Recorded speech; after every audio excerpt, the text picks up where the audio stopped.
Vamos lá, meus queridos. Com relação ao artigo 177, parágrafo 4º, inciso 1, a linha B da Constituição, que permite ao Poder Executivo reduzir e restabelecer as alíquotas da CID combustível, que fique claro que é possível o Poder Executivo fazer isso por meio de decreto também, assim como prevê o artigo 153, parágrafo 1º da Constituição, que permite ao Poder Executivo alterar as alíquotas do II, IE, IOF e IPI, ele pode se valer do decreto. Agora, quando o assunto é ICMS, nos termos do artigo 155, parágrafo 4º, inciso 4, a linha C da Constituição Federal, para o ICMS, o Poder Executivo poderá, sim, reduzir e restabelecer as suas alíquotas, mas desde que se valha de convênio e não de decreto. Tem que ser um convênio assinado lá no âmbito do CONFAS, em que todos os estados assinem, concordando. Por quê? Porque qualquer benefício referente ao ICMS, em razão lá do artigo 155, parágrafo 2º, inciso 12, a linha G, tem que ser regulamentado por meio de lei complementar. E a lei complementar que trata sobre redução de ICMS, incentivo, benefício e isenção, é a Lei Complementar 2475, que a gente vai estudar com mais calma quando eu for falar sobre o ICMS para vocês. Mas lá na Lei Complementar 2475, ela diz que mesmo o ICMS sendo um tributo estadual, o Estado ali não tem essa liberdade para conceder incentivos ao ICMS, que qualquer incentivo, benefício ou isenção de ICMS deve sim ser levado lá para o CONFAS e todos os estados deverão concordar assinando um convênio. Salvo contrário, não haverá concessão do incentivo. Isso é para evitar a guerra fiscal entre os estados. Então, por isso que um decreto não pode trazer a redução e restabelecimento do ICMS combustível, porque como é ICMS combustível, é o Poder Executivo que pode se valer de reduzir e restabelecer as alíquotas do ICMS combustível, mas terá que se valer de um convênio celebrado no âmbito do CONFAS e não decreto, certo? Como eu disse, vou falar mais sobre esse assunto quando tratar com vocês sobre o ICMS em específico. Agora, sobre o princípio da legalidade, essas eram as informações mais importantes, relevantes para nossas provas de concurso. Passo agora para a análise do segundo princípio que nós temos de importante para a nossa área tributária, sobre o princípio da isonomia, previsto no artigo 150, deixa eu só trazer a canetinha aqui, inciso 2 da Constituição Federal. O princípio da isonomia, você no fundo já sabe, tratar igualmente os iguais e desigualmente os desiguais na medida de suas desigualdades. No direito tributário é a mesma coisa, tratar igualmente os iguais e desigualmente os desiguais na medida de suas desigualdades. Ainda não poderemos ter qualquer distinção em razão da profissão ou do cargo exercido pela pessoa. Ora, a Constituição traz expressamente que é vedada a distinção em razão do cargo da profissão exercida pela pessoa. E muitos até vão falar, ué, mas por que disso?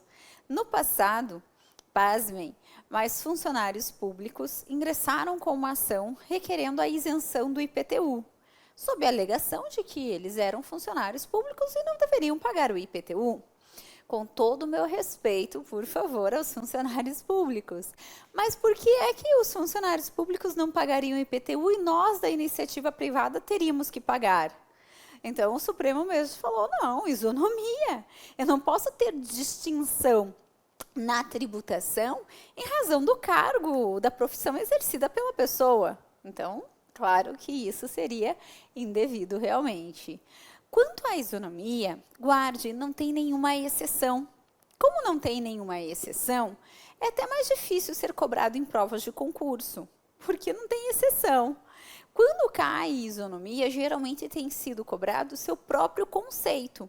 E esse você já sabe, tratar igualmente os iguais, desigualmente os desiguais na medida de suas desigualdades, sendo vedada aqui a distinção em razão da profissão, da ocupação exercida pela pessoa. Agora, só para você compreender, isso já foi questionamento da banca do Sebrasp. Logo que nós tivemos a primeira lei que trouxe uma tributação diferenciada para as microempresas e empresas de pequeno porte, anterior à própria Lei Complementar 123 de 2006. Nós tivemos uma ação ajuizada que foi até o Supremo Tribunal Federal para dizer que a lei que estabelecia um regime diferenciado de tributação mais favorecida às microempresas e empresas de pequeno porte violava a isonomia. Por quê? Ora, como poderia trazer uma tributação menor, mais favorecida, somente para as microempresas e empresas de pequeno porte? Como ficariam as empresas de grande porte? Violaria a isonomia. O Supremo disse, olha, a meu ver, isso não está violando a isonomia, não. Ao contrário, está sendo aplicada a isonomia. A isonomia é tratar igualmente os iguais e desigualmente os desiguais na medida de suas desigualdades. Ora, a partir do momento que eu tenho uma empresa de grande porte e para concorrer no mercado com microempresas e empresas de pequeno porte, claro que eu tenho que favorecer, ter um tratamento diferenciado para pessoas que se encontram em diferentes situações. Então, é possível, sim, ter o regime simples, que é esse regime de tributação das microempresas e empresas de pequeno porte. E hoje, que você sabe, é tratado pela Lei Complementar 123 de 2006. Realmente traz aqui uma forma diferenciada de tributação, ao considerarmos que é uma tributação simplificada, você paga muitos tributos com uma única guia, que é do regime simples, e isso já favorece muitas das empresas, pois você sabe que, como nós temos diversos tributos em nosso ordenamento, cada tributo tem sua forma, data de pagamento de ser pago. Quem está no regime simples, com a única guia, já paga a maioria dos tributos que estão dentro desse regime simples, que nós também vamos estudar quando falarmos sobre a Lei Complementar 123 de 2006. Sem falar que a tributação realmente ela é menor. Nós temos faixas de tributação com alíquotas diferenciadas, a depender da receita bruta oferida pela pessoa durante o ano. Sendo ela microempresa ou empresa de pequeno porte, olha-se para o resultado bruto anual e veja qual faixa de tributação se encaixa e que acaba sendo menor, de forma mais favorecida, a tributação para essas empresas. Mas ainda assim, como disse o Supremo, não viola a isonomia, ao contrário, aplica-se a isonomia porque possibilita uma microempresa e uma empresa de pequeno porte concorrer com uma empresa de grande porte. Outra questão, também envolvendo o regime simples, que já foi alvo de pergunta em prova de concurso, que já foi, inclusive, julgado também pelo Supremo, é o seguinte. Logo que surgiu o regime simples, com a 9.317, nós tínhamos que, além de ser microempresa, empresa de pequeno porte, para poder optar por essa forma de tributação, ainda existia algumas vedações. Então, poderia estar frente a uma microempresa ou uma empresa de pequeno porte, mas, a depender da sua atividade, não poderia ter o regime de tributação do simples.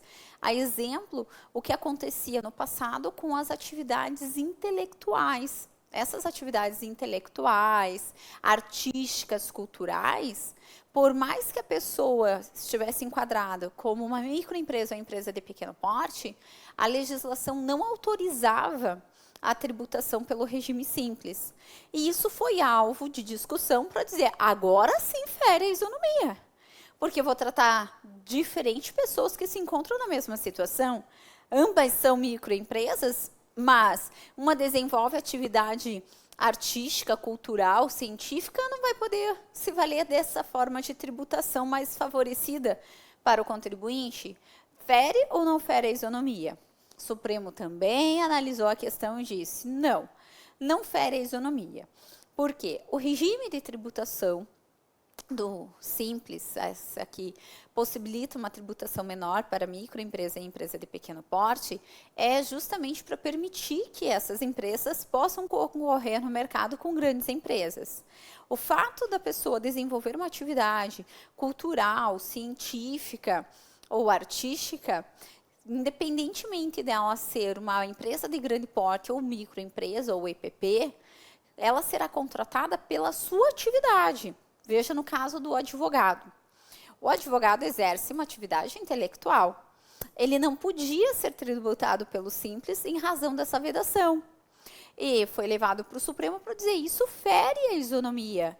Porque é uma microempresa, muitas vezes, a sociedade de economia de advogados, e não vai poder ter a tributação pelo regime simples. E o Supremo disse, olha, quando você é contratado, na atividade que você exerce, científica, cultural, artística, você não é observado por ser grande ou pequeno, é observado pela atividade que você presta. Então, não vai lhe prejudicar não ter a tributação mais favorecida. E o Supremo, mais uma vez, negou que haveria violação à isonomia nessa lei de regime simples. Essa vedação permaneceu durante muitos anos, mesmo depois de ter sido revogada, 9317, pela Lei Complementar 123 de 2006. Mas, mais recentemente, digamos assim, há uns 3 anos, nós tivemos uma alteração na Lei Complementar 123, salvo engano, pela Lei Complementar 147, para trazer a possibilidade, sim, de mesmas atividades de caráter intelectual, intelectual, artística, cultural, científica, pudessem ter o tratamento do regime simples. Tanto que hoje, uma sociedade de advogados pode optar por recolher os seus tributos pelo regime simples, sem problema algum. Então, hoje é possível, não porque violava a isonomia, mas por tão somente ser alterada a legislação que vedava tal tratamento para as atividades intelectuais, científicas, artísticas e culturais. Certo? Tranquilo aqui? Pois muito bem. Então, quanto à isonomia, é isso que nós devemos observar, como eu disse a vocês. O que mais é cobrado ultimamente em prova de concurso é justamente quanto ao seu conceito, haja vista não termos nenhuma exceção a esse princípio da isonomia. Por isso, passamos para o próximo princípio do nosso ordenamento jurídico. Vamos falar sobre o princípio da irretroatividade. O princípio da irretroatividade, ele tem previsão no artigo 150, inciso 3, a linha A da Constituição Federal. E o que nós temos aqui de importante sobre esse princípio da irretroatividade? Ora, a lei, nos termos da Constituição Federal, que criar ou majorar um tributo, ela só terá validade daqui para frente. Então, toda lei que instituir ou majorar um tributo, ela só terá validade daqui para frente, não podendo alcançar fatos pretéritos. Eu vou te chamar a primeira atenção para esse detalhe. A Constituição se refere à lei que instituir ou majorar tributos que não pode retroagir no tempo, não pode alcançar situações pretéritas. Por isso, princípio da irretroatividade. Bom, esse princípio pela Constituição Federal também não apresenta exceções. Então, a Constituição não prevê nenhuma exceção ao princípio da irretroatividade.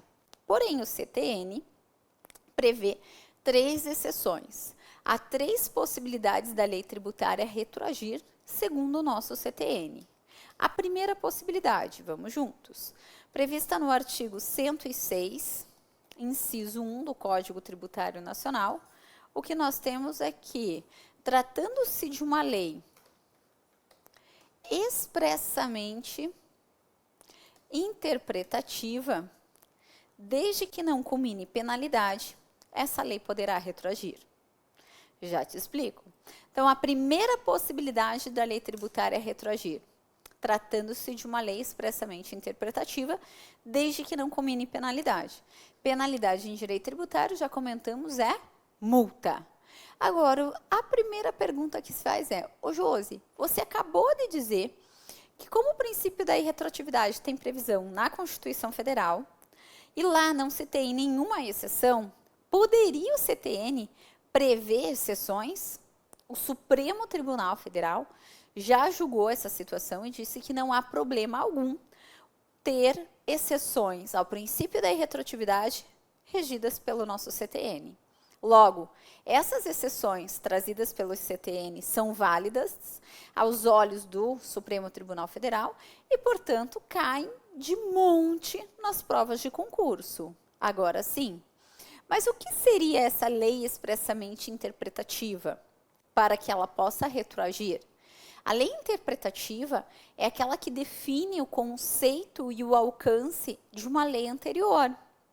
Então, quando eu tenho uma lei que define o conceito e o alcance de uma lei anterior, sem, contudo, modificar o ordenamento jurídico, eu digo que essa lei é interpretativa. E aos olhos do Supremo, eis então constitucional esse artigo 106, inciso 1 do CTN, para que ela possa, de fato, retroagir. Então, a lei que for expressamente interpretativa, desde que não combine penalidade, poderá retroagir. Ok. Agora, ô Josi, tem um exemplo de lei interpretativa para eu verificar na prática e visualizar ela retroagindo. Vejamos aqui nenhum exemplo. Tivemos uma tentativa, que foi justamente a Lei Complementar 118 de 2005. Opa, deixa eu voltar para o slide.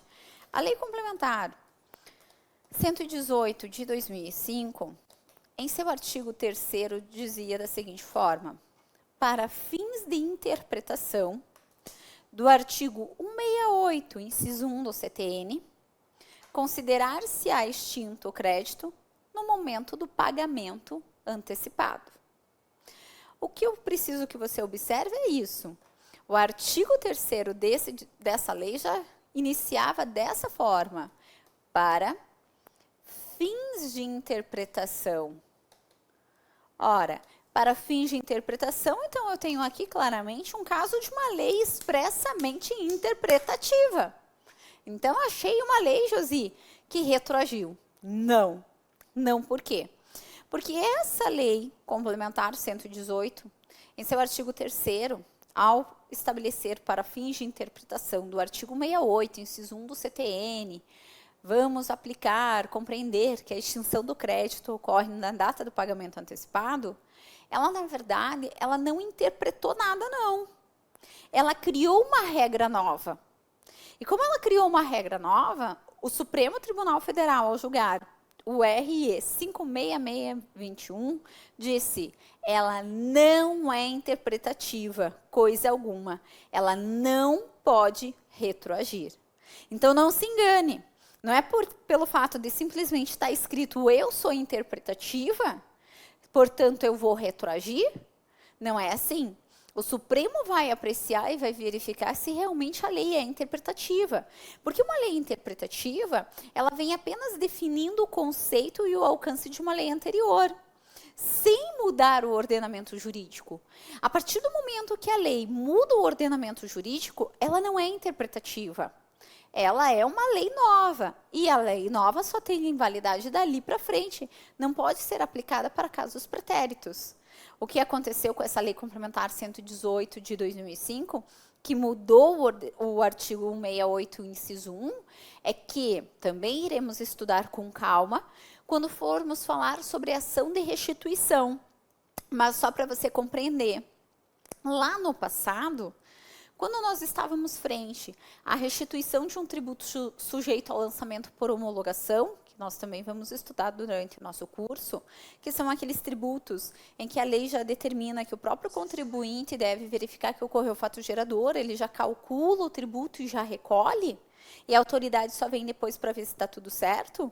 Nesse caso de tributo sujeito a lançamento por homologação, e que hoje é maioria, Eu tenho o IPI, tenho o ICMS, o Imposto de Renda, que são tributos sujeitos a lançamento por homologação.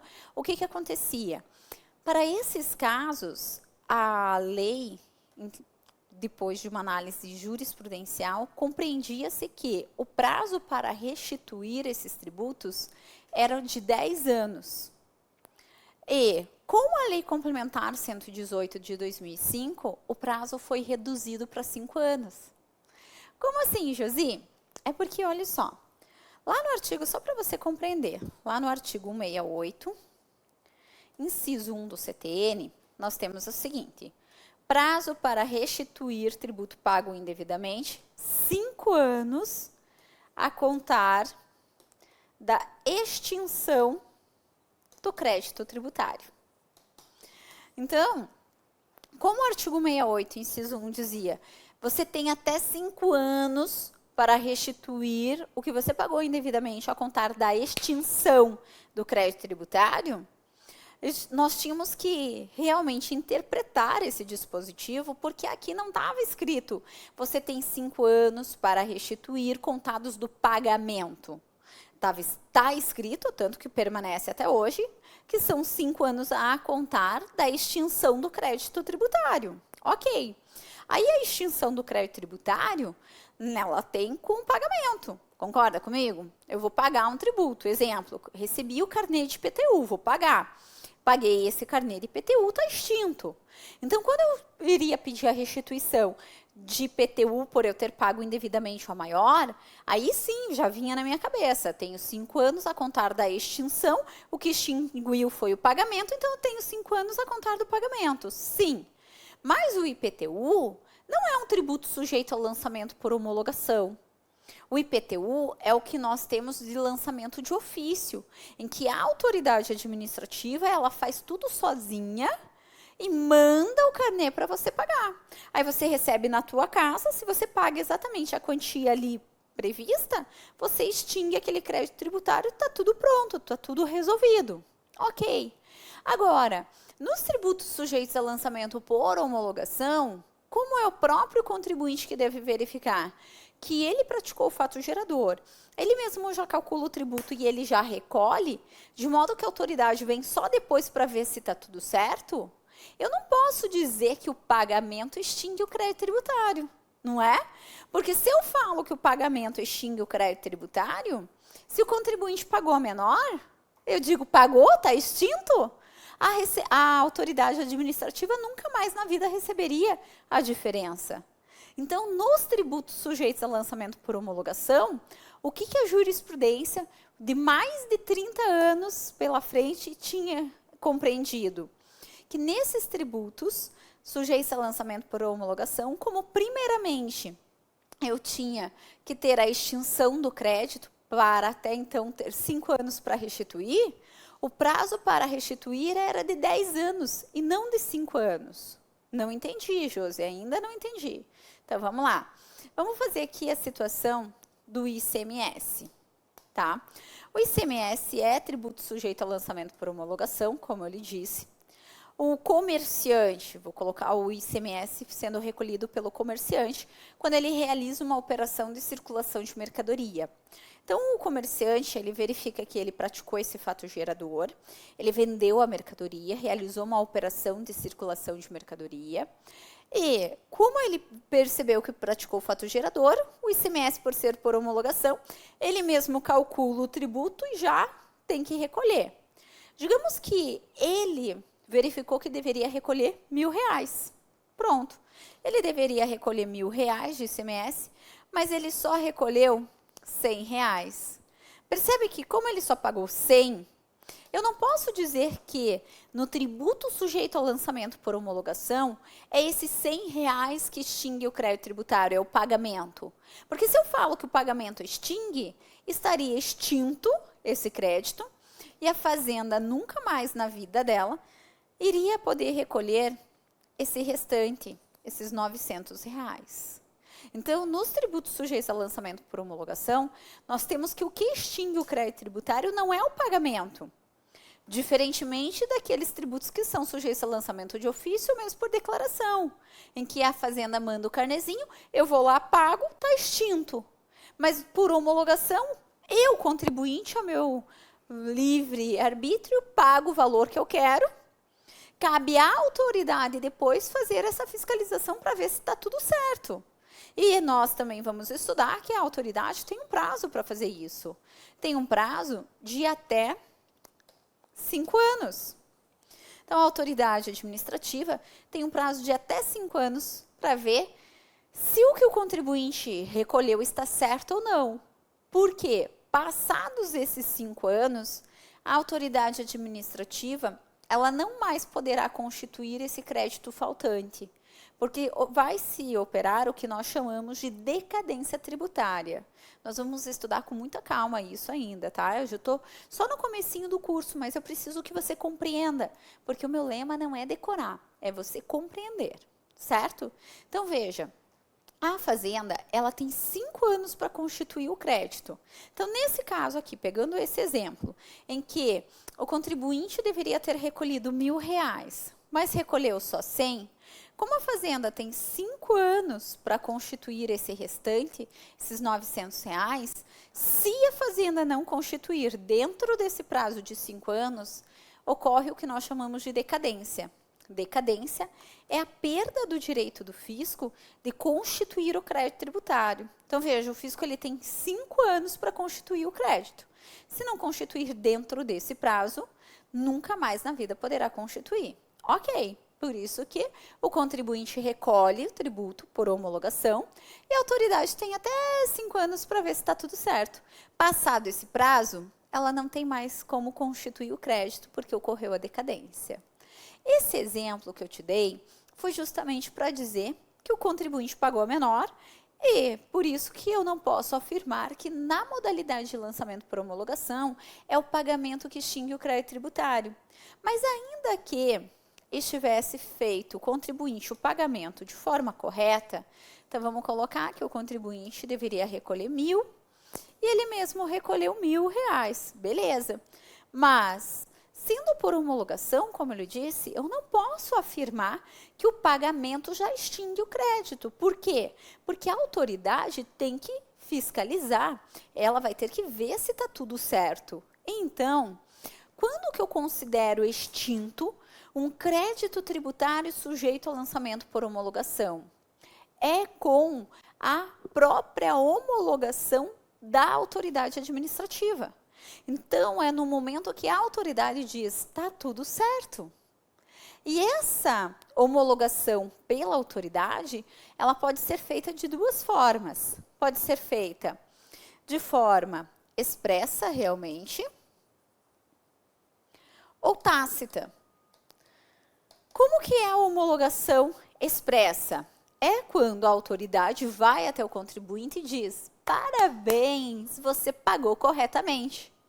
O dia que a autoridade vai até o contribuinte e diz, parabéns, você pagou corretamente, aí sim estará extinto esse crédito tributário, porque foi feita a verificação por parte da autoridade administrativa. Agora, claro que torna-se inviável a autoridade administrativa ir até cada um dos contribuintes para dizer, aê, viva, parabéns, você pagou corretamente. Logo, o que mais ocorre em nossa prática é a chamada homologação tácita. Essa homologação tácita significa o quê? Passados mais de 5 anos, se a autoridade administrativa não falar nada, considera extinto o crédito tributário. Por que 5 anos? Porque ainda que estivesse errado, a autoridade não poderia mais fazer nada, porque teria se operado a decadência. Então, por mais que esteja errado, passados 5 anos e a autoridade não falou nada, é como se estivesse certo, porque a autoridade não pode falar mais nada. Então, o que nós temos na prática?